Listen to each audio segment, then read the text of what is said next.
Arizona's Early Intervention Process by Jennifer Bierman and Georgie Ann Weiss. Research has shown that the first 3 years of a child's life are extremely important for children's development. Children learn best through everyday experiences with familiar settings and familiar people. Lastly, high-quality early intervention can change a child's developmental trajectory and improve outcomes for the family, and most importantly, the child. So what is early intervention? The Arizona Early Intervention Program, or AZIP, is a statewide system of supports and services for families with children up to 3 years of age with diagnosed disabilities, developmental delays, or that may be at risk for developmental delays. Early intervention is possible due to Part C of the Individuals with Disabilities Education Act, or IDEA. It was created in 1986 to enhance the development of infants and toddlers with disabilities, reduce educational costs, minimize the likelihood of institutionalization, maximize independent living, and enhance the capacity of families to meet their child's needs. Services are created and individualized for each child to meet their needs and provide streamlined support. Following best practices, early intervention takes place in the child's home, where the child is most comfortable and can make the largest growth. Families no longer have to share in the costs of early intervention services depending on income and family size. AZIP considers all resources available to the family, including private insurance, public insurance, and state and federal funds. There is little to no cost for Arizona families in this program. The AZIP follows a team-based model. Of course, the child is the center point and the most important. Parents and caregivers are also a core component of the team. A service coordinator plays an important role in assessing and evaluating the child. Additional experts may include physicians, teachers, social workers, psychologists, occupational therapists, speech-language pathologists, and physical therapists. Children don't necessarily receive all of these specialized supports, but the team is customized to fit the needs of the student. Why is early intervention important? Because children born with any type of developmental delay are at risk for falling behind in their educational potential. This is where early intervention services come in. The purpose of early intervention is to identify children at an early age who are at risk for developmental delays and behavior problems. These children may require a range of specialized services, including therapeutic practitioners, educational and developmental experts who can deliver the range of required supports in places and times that best match the family's needs.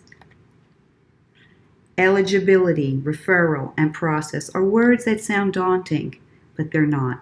They are words for adjustments for the family and the child. Just because a child is referred, it does not automatically qualify them for services. A child must have a 50% or more delay in one of the developmental areas before they can receive services. Children with an established disability or referred by an informed clinical opinion are likely to receive services faster because they've already been assessed. If the child is assessed and not deemed eligible, the service coordinator will help the family with activities to promote development, write a referral to another community resource, and provide information of how to refer the child at a future time.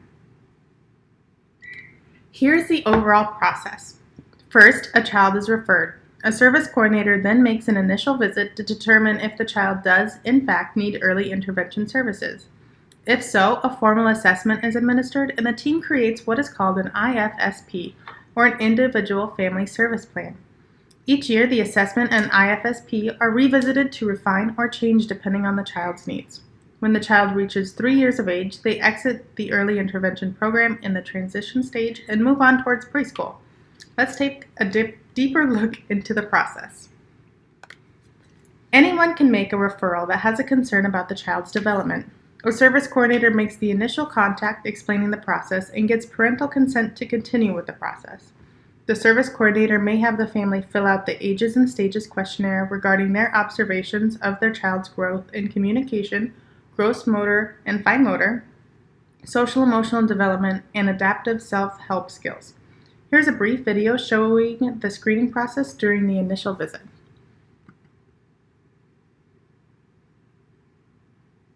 Let's take a closer look at how a service coordinator may review a screening with a family. The service coordinator will ask the family to complete the ages and stages questionnaire. This may require that you ask your child to complete some simple tasks, like rolling a ball or jumping. While the parent is completing the screener, the service coordinator will observe both the caregiver and child. Once the caregiver is done answering the questionnaire, the service coordinator will review the screener and may ask some questions. So today what we're going to talk about is we're actually going to go over the ages and stages questionnaire that we filled out. So what this is going to do is it's going to talk about kind of which developmental area Hunter might need some additional support, or maybe he's doing really well, and so that's what this is going to tell us. So we're going to go over the results. We'll talk a little bit about what you filled in, and then I can give you some additional information. Okay?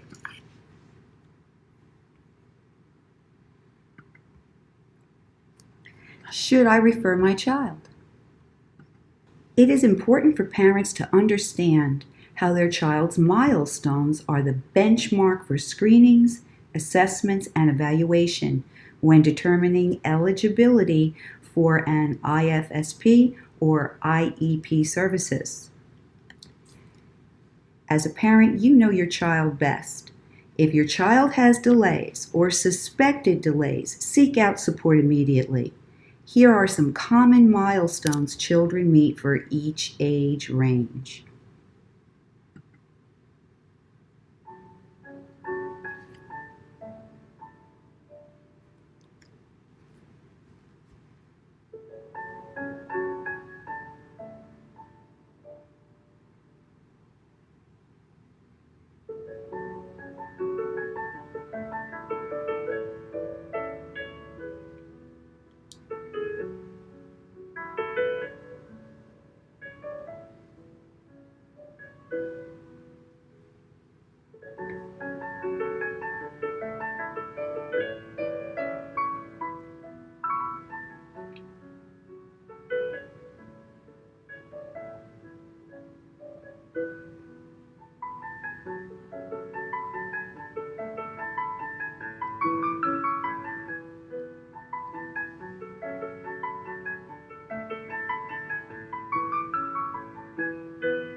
Let's continue.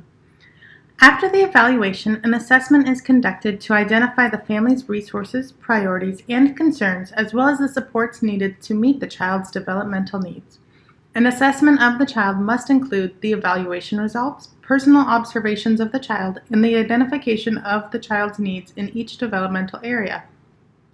After the assessment and within 45 days of a referral, an IFSP is created for the eligible child. This document includes the child and family information, assessment information, measurable goals, services provided and not provided, and transition steps to ensure a smooth transition after age 3.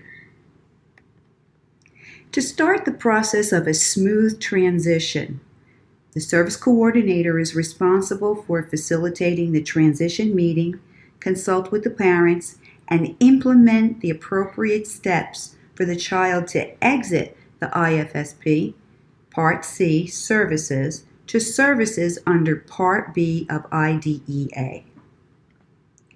Parents are advised to work together to understand their child's development with physicians and professionals available under IDEA. All parties should be encouraged to look at the approaches and strategies that will benefit the child first. Knowing your rights and procedures on the federal and state level are crucial for you as the parent and most of all for the future welfare of your child. What happens after my child turns 3? Children still receive support and services under Part B, Section 619 of IDEA. This section specifically covers children between the ages of 3 and 5. School districts usually conduct a child find, a child screening process for newly registering students that will help identify services that new students will need. After the transition stage, the IFSP turns into an IEP, a more child-focused plan. At this age, supports are typically done in the classroom or school setting instead of the home. Children are placed in a least restrictive environment with typically developing peers learning general curriculum. Modifications and adaptations are utilized to help the child when needed. Here are some amazing websites and resources that have additional information. The ETCA Center provides recent news and information about early childhood and IDEA. The Centers for Disease Control and Prevention and First Things First provide wonderful tools to use in the home, including a milestones app, checklists, and a child growth chart. The Arizona DES has a plethora of information regarding the AZIP process and referral parameters. Lastly, Raising Special Kids and Strong Families AZ provide free parent workshops and even more support for parents going through this process. Let's take time to reflect on what we just learned.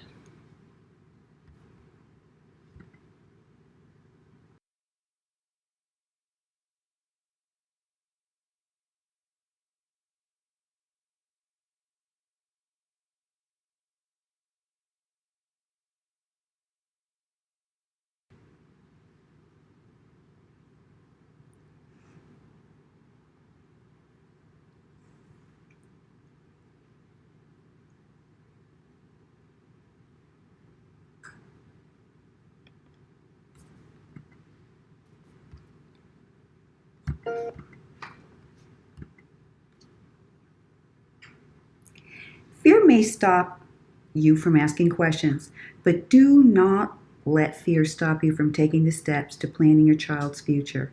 This is why every parent for caring for a child with special needs should ask questions and keep on asking questions. Special education and related services are provided in public schools at no cost to parents and can include special instruction in the classroom, at home, or in other settings. As special education teachers, we share with you the same goals for your child's needs.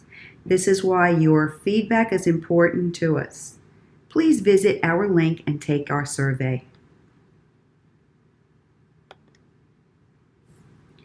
In addition, please review our research for additional information from this presentation, and thank you for your valuable time and attention.